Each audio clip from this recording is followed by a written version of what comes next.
গত কয়েকদিন ধরে বাঘিনী যমুনাকে ধরতে একেবারে হিমশিম অবস্থা বন দপ্তরের কর্মীদের। এরই মধ্যে ফের বাঘের আতঙ্ক।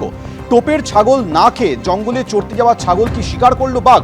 এই আশঙ্কা তৈরি হয়েছে কারণ গ্রাম লাগোয়া জঙ্গল থেকে উদ্ধার হয়েছে পরপর ছাগলের রক্তাক্ত দেহ। চড়াতে গিয়ে উধাও হয়ে যায় একাধিক গবাদি পশু। পুরুলিয়ার রাইকা পাহাড় লাগোয়া রাহামদা গ্রামে বাঘিনী আতঙ্ক। লাল সতর্কতা জারি হয়েছে, গ্রামবাসীদের জঙ্গলে যেতে নিষেধ করেছে বন দপ্তরের আধিকারিক এবং কর্মীরা। রাহামদা গ্রামের আশেপাশের জঙ্গলে ঘুরছে ওড়িশার শিমলিপাল থেকে উধাও হওয়া বাঘিনী। বন দপ্তর সূত্রে সতর্ক করা হয়েছে। জঙ্গলে বাঘ এসেছে, কাল রাত্রে সময় দিয়ে আবার ছাগলগুলো খেয়ে নিয়েছে। একটা মারা গেছে, দিয়ে দুটো এখন বাঁচায় আছে। বাঘটাকে দেখতে পাইনি, কিন্তু এখন ছাগল খেয়েছে, আমরা জানতে পেরেছি যে বাঘই খেয়েছে ছাগল। তোর সামনে জঙ্গল আছে, জঙ্গলটাই আছে বাঘ। না পাঠাবো না, এখন ভয়ে কাঁপছি, আমরা পাঠাবো না, আর যাবো না, আমরা ছাগলগুলো নিয়ে যাবো না। ডিস্ট্রিক্ট ফরেস্ট অফিসার কি বলছেন শুনুন। এসেছে বাঘিনী সেখানেই আছে, 3 কিলোমিটার মোটামুটি পেরিফেরি করে ঘুরছে। বেশ কিছু গুহা আছে, টিলা আছে, পাহাড় আছে, জল আছে, মানে বাঘ থাকার জন্য সব থেকে ভালো জায়গা। তো সেই ক্ষেত্রে মানে ইমিডিয়েটলি আমরা বাঘকেও ডিস্টার্ব করছি না, মানুষকেও না। মানুষের যাতে আতঙ্ক না হয় সেই জন্য রাত্রে আমরা গ্রামে পাহারাদার রাখছি। আর ওদের যদি ছাগল গরু টরু খেয়ে নেয় তাহলে তার জন্য আমরা স্পট পেমেন্ট করে দেবো।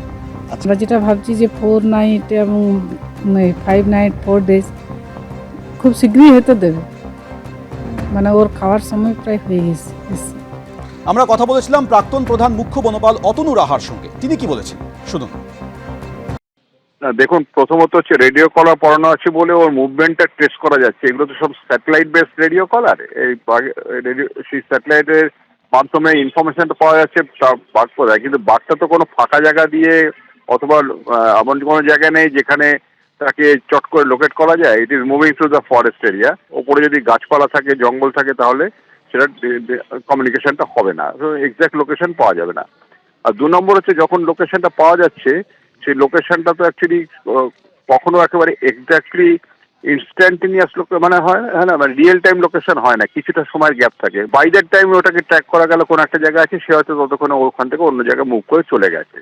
সুতরাং ওকে এটাকে ফিজিক্যালি একদম এক্স্যাক্ট রিয়েল টাইমে ম্যাপিং করা সম্ভব নয়। যখন আমরা ওকে ট্র্যাঙ্কুলাইজ করতে যাব তখন আমাদের গাড়ি নিয়ে জঙ্গল সেই বাঘের কাছে অ্যাপ্রোচ করতে হবে।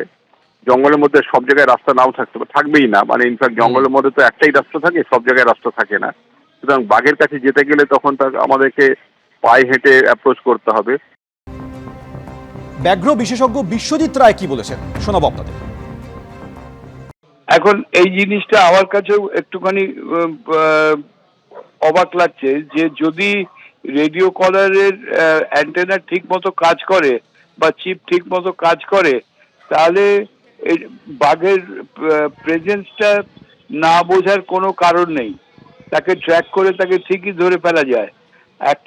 আরেকটা ব্যাপার হচ্ছে যে ট্র্যাঙ্কুলাইজিং এক্সপার্ট যারা গেছে তারা নিশ্চয়ই এক্সপার্ট, খুবই ভালো এক্সপার্ট। কিন্তু যারা ফরেস্ট ডিপার্টমেন্ট ওরা আছেন, ওরা যেটা ভালো মনে করছেন। কিন্তু এটা কেন ধরা যাচ্ছে না এটা আমিও জানি না।